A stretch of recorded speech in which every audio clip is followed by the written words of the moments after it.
오늘은 여호와의 절기 세 번째 시간입니다. 바로 초실절에 대한 말씀을 여러분들에게 전하기를 원합니다. 자, 됐죠? 먼저 레위기 23장 2절과 또 초실절에 관련된 말씀 레위기 23장 9절에서 11절 말씀을 우리가 함께 읽도록 하겠습니다. PPT로도 준비되어 있으니까 우리 함께 낭독했으면 좋겠습니다. 자, 우리 다 같이 함께 읽도록 하겠습니다. 시작. 이스라엘 자손에게 말하여 이르라. 이것이 나의 절기들이니 너희가 성회로 공포할 여호와의 절기들이니라. 자, 23장 9절부터 11절까지요. 시작. 여호와께서 모세에게 말씀하여 이르시되 이스라엘 자손에게 말하여 이르라. 너희는 내가 너희에게 주는 땅에 들어가서 너희의 곡물을 거둘 때에 너희의 곡물의 첫 이삭 한 단을 제사장에게로 가져갈 것이요 제사장은 너희를 위하여 그 단을 여호와 앞에 기쁘게 받으심이 되도록 흔들되 안식일 이튿날에 흔들 것이며. 아멘. 네, 우리 여기까지만 읽도록 하겠습니다. 여호와의 절기는 무엇이 있습니까? 첫 번째는 유월절이고요. 두 번째는 무교절, 자, 세 번째는 초실절, 네 번째는 오순절, 다섯 번째는 나팔절, 여섯 번째는 대속제일, 일곱 번째는 초막절입니다. 그러니까 하나님께서 가르쳐 주신 여호와의 절기는 모두 7개 절기로 되어져 있습니다. 여러분들, 여호와의 절기의 뜻은 이제 여러분들 잘 아시겠죠? 하나님이 정한 시간이라는 뜻입니다. 그러니까 하나님을 믿고 하나님을 따르기로 결심한 분들은 꼭 기억해야 될 것이 있습니다. 그것은 이 세상에는 우리의 시간만이 있지 않고 바로 하나님이 정하신 시간이 있다라는 것입니다. 우리는 이것을 꼭 기억해야 됩니다. 이 세상은 하나님의 정하신 시간대로 반드시 그렇게 흘러가게 될 것임을 믿습니다. 그래서 하나님이 여호와의 절기를 통해서 저와 여러분들에게 알려주신 거예요. 자, 그러니까 우리는 하나님께서 가르쳐 주신 하나님이 정하신 그 시간, 바로 여호와의 절기를 겸손하게 또한 지혜롭게 우리는 알아가야 할 것입니다. 자, 그리고 여호와의 절기는 우리를 구원하시기 위해 정해두신 시간입니다. 또한 우리를 구원하시기 위해 정해두신 구원 계획입니다. 그리고 순서입니다. 하나님께서는 이 절기 순서 그대로 행하십니다. 행하셨고요, 그대로 앞으로도 행하실 것입니다. 뒤죽박죽 섞어서 아무렇게나 하나님이 기분 내키시는 대로 하시지는 않으신다는 것이죠. 그러니까 유월절을 시작으로 초막절까지 하나님께서 정해두신 이 시간 테이블대로 그대로 행하실 줄을 우리는 믿습니다. 자, 여호와의 절기 중에 우리는 이미 유월절과 무교절 벌써 두 번을 지난 시간에 자세히 살펴봤습니다. 초실절을 하기 전에 잠깐 요약해 드리자면 하나님의 첫 번째 구원 계획인 유월절은 이 유월절 사건을 통해 이스라엘 백성들이 어떻게 됐죠? 애굽의 속박에서 나올 수가 있게 되었습니다. 자, 유월절은 사실 그림자입니다. 실체가 아니지요. 실체를 보여주시기 전에 미리 맛보아 알려주신 사건에 불과합니다. 자, 그러면 유월절의 실체는 바로 누굴까요? 예수 그리스도이십니다. 유월절날 어린 양이 죽어 그 피로 백성들을 자유케 하셨듯이 예수 그리스도는 십자가에 죽어 그 피로 온 백성을 죄에서 자유케 하셨습니다. 이것이 하나님께서 여호와의 절기를 통해 가르쳐 주시고 보여주신 첫 번째 구원 계획입니다. 자, 하나님의 두 번째 구원 계획은 뭐죠? 무교절입니다. 자, 무교절 기간에 하나님께서는 이스라엘 백성들을 홍해 바다 속으로 인도하셨죠. 그것은 이스라엘 백성들을 죽음으로 또한 의도적으로 인도하신 것과 같다라고 제가 설명을 드렸었습니다. 자, 무교절도 역시 그림자일 뿐 앞으로 오실 실체를 미리 맛보아 알게 하기 위한 절기입니다. 그러면 역시 무교절의 실체는 누굴까요? 바로 예수 그리스도이십니다. 이스라엘 백성들이 홍해 바다 속으로 들어갔던 것과 같이 예수 그리스도도 역시 무덤 속으로 들어가셨습니다. 그래서 사도 바울은 홍해 바다 사건을 세례받은 사건이라고 설명하는 동시에 세례받은 것은 예수님과 함께 우리도 죄와 함께 땅에 묻힌 것과 같다라고 설명을 했습니다. 자, 오늘은 세 번째, 우리를 위한 구원 계획 초실절에 대해 간략하게 우리가 알아보도록 하겠습니다. 자, 레위기 23장 10절을 보면요, 자, 너희의 곡물을 거둘 때에라는 말이 있습니다. 자, 이 말은요, 보리 추수할 때를 의미합니다. 자, 보리 추수할 때를 의미해요. 자, 그리고 첫 이삭, 그러니까 처음으로 익은 열매를 말하겠죠. 여기서 첫 이삭이란 말에서 처음 초, 열매 실자를 따서 초실절이라는 이름이 만들어진 것입니다. 자, 그리고 앞에 보이시는 그림처럼 보리 추수할 때 제일 처음으로 익은 보리곡식 한 단을 묶어서 하나님께 바치는 절기가 바로 초실절인 거지요. 자, 그런데 아무 때나 하나님께 바치면 안 됩니다. 자, 유월절, 무교절과 마찬가지로 하나님께서는 초실절을 정해 주셨어요. 하나님의 정한 시간이 있다라는 것이죠. 그것이 바로 여호와의 절기의 특징입니다. 자, 그러면 초실절 하나님이 언제라고 정해 주셨나요? 바로 안식일 이튿날이다라고 정해 주셨어요. 여러분들, 안식일은 일반적으로 토요일이라고 합니다. 그죠?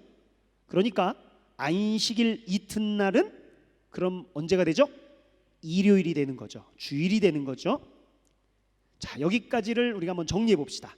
초실절은 첫 번째 보리 추수하는 날이고, 두 번째 보리 추수할 때 제일 처음으로 익은 보리 한 단을 하나님께 바치는 날입니다. 그리고 안식일 이튿날이 바로 초실절이 됩니다. 참 쉽죠? 네, 초실절에 대해서 우리가 이렇게 간략하게 정리를 해봤습니다. 자, 이 표를 한번 이제 보실 필요가 있는데요. 자, 6월절은 언제죠? 자, 14일입니다. 바로 금요일 날이고요. 자, 그 다음에 그 바로 다음 날이 무교절인데요. 토요일이자 그날이 바로 안식일입니다. 그래서 하나님은 무교절을 이때로부터 7일간 지켜라라고 하셨었습니다. 그게 무교절인 거죠. 그리고 이 무교절 바로 다음 날, 또 다른 말로 안식일 바로 다음 날은 뭐예요? 초실절이다라고 하나님이 그렇게 말씀해 주셨어요. 여러분들, 6월절의 그림자는 어린 양의 죽음입니다. 근데 6월절의 실체는 바로 예수 그리스도의 십자가이지요. 제가 여러분들에게 계속 반복시켜 드리는 거예요. 그리고 무교절의 그림자는 홍해 바다 속으로 들어간 이스라엘 백성이지만, 무교절의 실체는 무덤 속으로 들어가신 예수 그리스도입니다.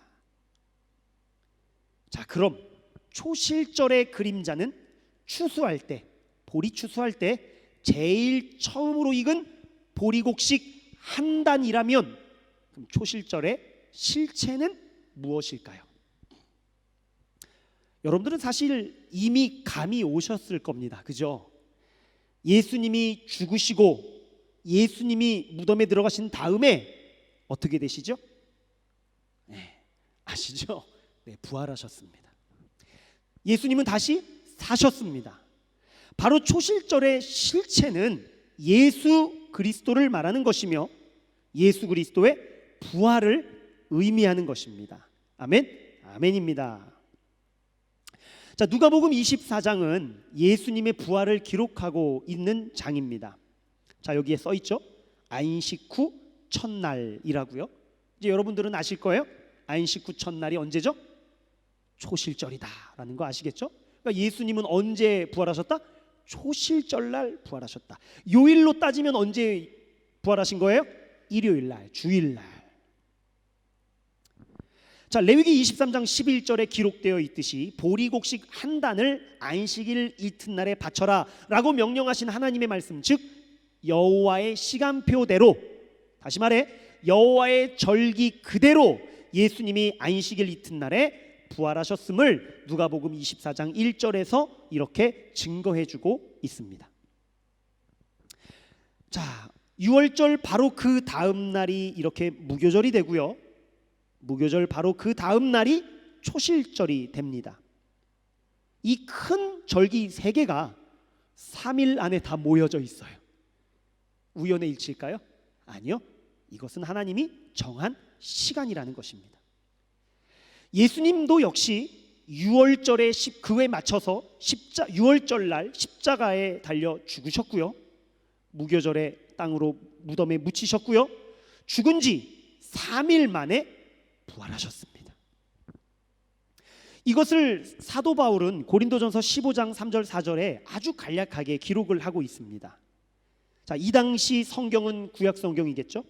그 중에서도 모세오경이겠고, 그 중에서도 유월절과 여호와의 절기를 기록한 출애굽기 레위기일 것입니다.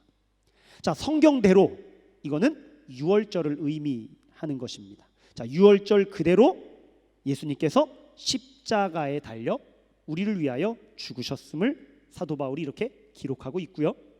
그 다음에 성경대로 바로 무교절을 의미합니다. 무교절 그대로 예수님이 장사 지낸 바 되셨습니다. 무덤으로 들어가셨습니다.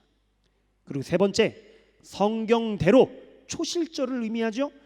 성경대로 초실절대로 3일 만에 예수님이 다시 부활하셨습니다. 그대로 성취하셨습니다. 그러니까 이렇게 하나님께서는 예언하시고, 즉 말씀하셨다면 반드시 그대로 이루시는 분이신 줄을 여러분들 믿으시기 바랍니다. 이것이 바로 여호와의 절기를 통해 우리에게 가르쳐 주시고자 하시는 것입니다. 하나님은 어떤 분이시라고요? 예언하시고 그대로 성취하시는 분.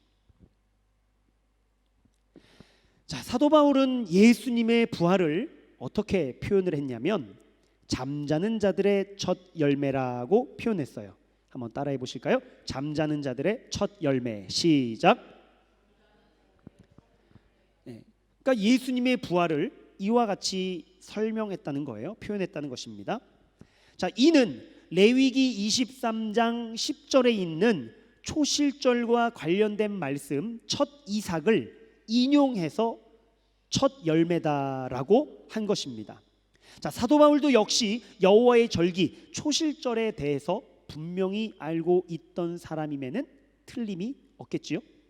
그래서 하나님께서는 보리의 첫 이삭이라고 말씀하신 하나님의 의도를, 그러니까 하나님께서 말씀하신 그 하나님의 의도를 사도 바울은 정확하게 파악을 하고, 이는 예수님께서 죽은 자들의 첫 열매가 되게 하신 것이구나라고 한 것입니다. 그러니까 예수님은 부활의 첫 열매가 되신 것이지요. 여러분들 이 지도를 한번 봐주시기 바랍니다. 잘 보이시나요? 자, 노란 원으로 표시된 저 지역이 게네사렛 평야라고 하는 지역입니다. 유명한 지역이 나오죠. 뭐 갈릴리도 나오고 가나도 나오고 나사렛도 나오고, 이스라엘 지역입니다. 그 북쪽에 있는 지역이죠. 그래서 저 노란색 원으로 표시된 저 지역이 게네사렛 평야입니다. 자, 이 지역의 특징이 있습니다. 이스라엘의 지역 중에 가장 따뜻한 곳이라고 해요. 바로 이 지역이. 그래서 그 어느 지역보다 곡식이 가장 빨리 먼저 익는다고 합니다. 그러니까 이스라엘의 지역 중에 제일 빨리 추수되는 곳이 바로 어느 지역일까요? 게네사렛 평야입니다. 아시겠죠? 자, 이곳에서 첫 열매가 잘 익어서 추수하게 되면 사람들이 그때 무슨 생각을 하게 되냐면, 다른 지역에서도 잘 익고 추수할 수 있겠구나라고 생각을 한다고 해요. 자, 그런데 반대로 이 지역에서 첫 열매가 익지도 않아서 하나님께도 드리지 못하게 된다면 다른 지역의 열매도 익지 않을 뿐더러 추수도 기대하지 못하는 심각한 상황이 되어버린다 하는 것입니다. 그러니까 이 지역의 열매의 익은 정도를 보면서 올 한 해의 추수가 성공이 될 것인지 꽝이 될 것인지 알 수 있었다고 합니다. 그러니까 이 게네사렛 평야의 추수가 굉장히 중요한 거죠. 첫 열매가 굉장히 중요한 거죠. 다시 말해서 이곳에서 가장 먼저 익은 첫 이삭 보리를 추수할 수 있고 하나님께 그 첫 이삭을 드릴 수 있게 되었다는 것은 이스라엘 백성들에게 어떤 의미가 있냐면 앞으로도 다른 지역에서도 여기 게네사렛 평야에서처럼 보리가 잘 익어 추수하게 될 것이다는 기대를 가질 수 있다라는 것입니다. 그런데 사실 기대 정도가 아니라 마치 보증수표와도 같은 것이다라고 할 수 있었다고 해요. 그러니까 게네사렛 평야에서 보리 추수가 잘 되었다? 그럼 확실한 겁니다. 그 한 해의 추수는 보장되어 있는 것과 마찬가지다라는 것이죠. 그러니까 시간의 문제일 뿐이다라는 거예요. 시간차를 두고 다른 지역에서도 보리가 잘 익게 될 것이다라는 확신을 가질 수 있다라는 것입니다. 그래서 이 초실절날 추수하게 되면 이 지역에서 추수하게 되면 하나님께 제사 드리면서 서로 기쁨의 축제를 벌였다고 합니다. 자, 그래서 예수님의 부활을 첫 열매로 표현한 이유도 이와 마찬가지다라는 거예요. 예수님의 첫 열매, 즉 예수님의 부활을 시작으로 모든 죽은 자들이 장차 예수님처럼 부활하게 될 것이다는 하나님께서 보여주신 확실한 보증이 된다는 것입니다. 그래서 예수님의 부활을 잠자는 자들의 첫 열매라고 표현하게 된 것이지요. 여러분들 믿으십니까? 여러분들 그 다음 구절을 우리가 다 같이 한번 읽어봤으면 좋겠습니다. 고린도전서 15장 21절부터 22절입니다. 시작. 사망이 한 사람으로 말미암았으니 죽은 자의 부활도 한 사람으로 말미암는도다.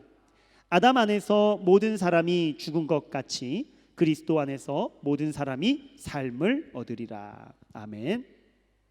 하나님이 우리에게 알려주신 이 확실한 부활의 소망을 굳게 붙잡고 살아가시는 여러분들이 되시기를 예수님의 이름으로 축복합니다.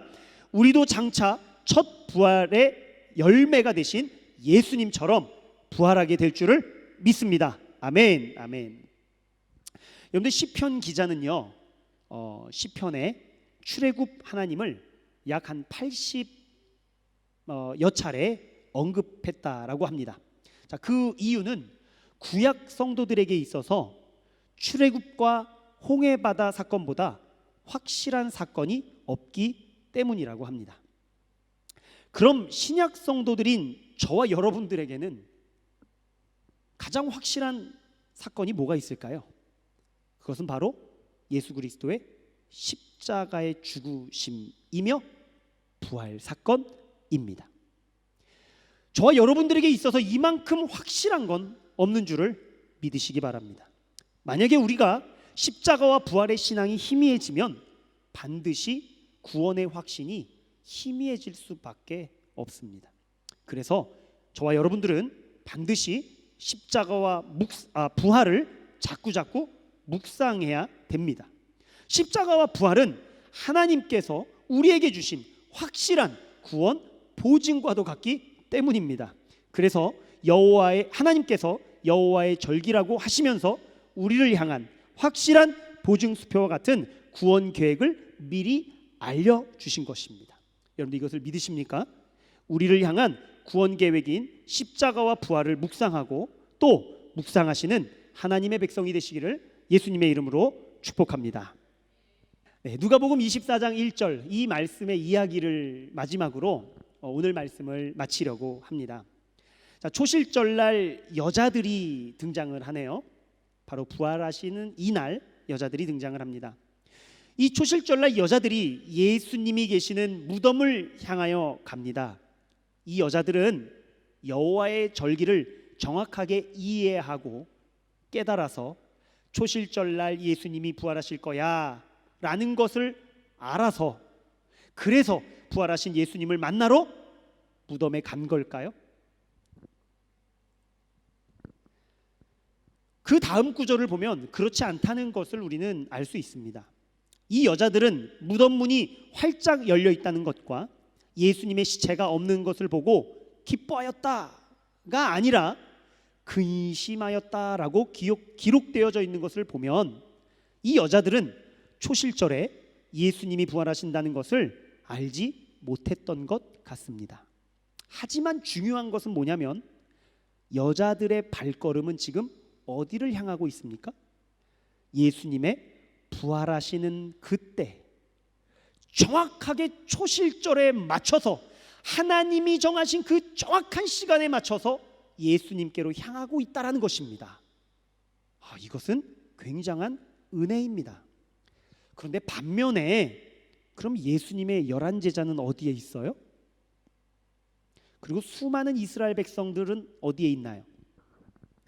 그 여자들보다 훨씬 더 많이 예수님의 말씀에 대하여 가까이서 듣고 보고 배웠을 텐데 예수님의 부활하는 때 바로 초실절날 그 제자들은 어디에 있었던 것일까요? 그들은 그동안 따라다녔던 예수님이 죽어 없어지셨으니 무기력해진 것이고 사람들의 눈이 두려워서 집에 숨어 있었습니다. 여러분들 여기에서 아주 중요한 사실을 우리는 깨닫게 됩니다. 여러분들 하나님이 가르쳐 주신 여호와의 절기를 아는 지식 중요할까요? 네, 중요합니다. 하나님이 가르쳐 주셨으니까.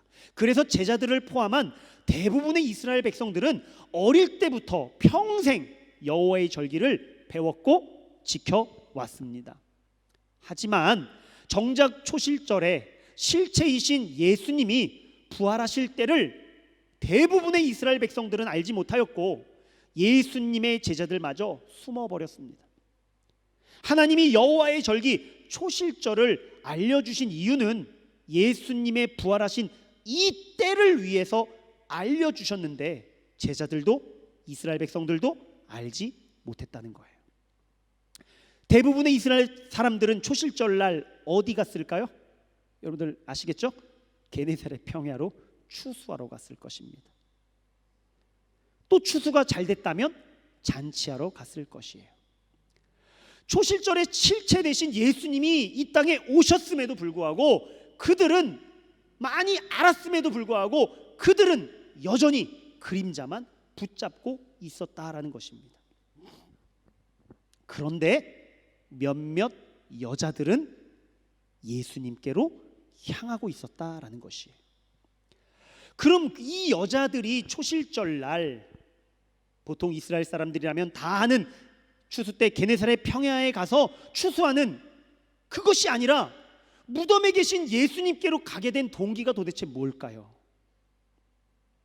확실한 건 예수님에 대해 얼마나 많이 알고 있느냐, 예수님에 대해서 얼마나 많이 공부했느냐 여기에 달려있지 않다라는 것입니다. 그것은 바로 예수님을 사랑하는 마음, 예수님을 사랑하는 그 마음에 그 여자들이 이끌려 간 것임을 믿습니다. 그저 예수님을 사랑하는 그 마음에 이끌려 예수님께로 가게 된 것이며 예수님을 사랑하는 마음에 이끌려 그저 가다 보니 그 길이 진리의 길인 것이었던 것입니다. 은혜지요, 은혜지요. 결국에 그 여인들은 그 이스라엘의 어떤 누구보다도 성경 많이 안다고 잘난 척하는 그 당시에 똑똑한 학자, 그 어떤 종교인들보다도요, 심지어 제자들보다도요, 여호와의 절기를 가장 잘 지키게 된 여자들이 된 것입니다. 은혜입니다. 예수님이 그들을 만나 주십니다. 그런 여자들에게 초실절날 부활하신 예수님이 가장 먼저 만나 주시는 영광을 허락해 주셨던 것입니다. 여러분들 여호와의 절기를 또한 뿐만이 아니라 성경 공부 열심히 하는 거 중요할까요? 네, 중요합니다. 하지만 성경을 아는 지식이 여러분들로 하여금 예수님을 향한 더 깊은 사랑으로 인도하지 못한다면 그것은 분명히 잘못된 지식일 수 있다라는 생각을 해볼 수 있습니다. 다음 구절을 우리가 다 같이 한번 읽어보겠습니다. 시작. 너희가 성경에서 영생을 얻을 줄 생각하고 성경을 연구하거니와 이 성경이 곧 내게 대하여 증언하는 것이니라. 그러나 너희가 영생을 얻기 위하여 내게 오기를 원하지 아니하는도다. 다만 하나님을 사랑하는 것이 너희 속에 없음을 알았노라. 성경을 배우고 듣고 알기는 아는데, 지식은 있는데 그 마음에 하나님을 사랑하는 마음이 없다라는 것입니다. 저와 여러분들 우리 모두는 십자가와 부활에 대해서 너무 많이 들어왔습니다. 교회도요 오래 다니셨습니다. 많은 말씀을 들어오셨습니다. 또 오늘날은 유튜브로 인해 수많은 설교가 넘치고 넘칩니다. 우리들의 지적 만족을 충족시키기에 충분한 시대에 저와 여러분들이 살고 있습니다. 그런데 예수님을 사랑하는 마음은요, 예수님을 전보다 지금 여러분들 더 사랑하고 있으십니까? 여러분들 예수님을 사랑하십니까? 우리 모두가 교회를 다니는 연수가 오래되면 될수록, 성경에 대해서 많이 배우면 배울수록 예수님을 예전보다 더 뜨겁게 사랑하는 하나님의 백성이 되었으면 좋겠습니다. 여러분들 만약 그게 아니라면 여러분들이 스스로 점검해 봐야 해요. 하나님 앞에서 진심으로 기도해 봐야 합니다. 사랑하는 믿음교회 성도님들의 마음에는 예수님을 뜨겁게 사랑하는 이 부활하신 예수 그리스도를 만나게 되는, 이 영광을 누리게 된 이 여인들과 같이 예수님을 뜨겁게 사랑하는 마음으로 살아가시는 우리 믿음교회 하나님의 백성이 되시기를 예수님의 이름으로 축복합니다. 아멘. 우리 마지막으로 이 말씀 읽고 마치도록 하겠습니다. 호세아서 6장 6절입니다. 새번역 버전입니다. 시작. 내가 바라는 것은 변함없는 사랑이지 제사가 아니다. 불살라 바치는 제사보다는 너희가 나 하나님을 알기를 더 바란다. 아멘. 아멘.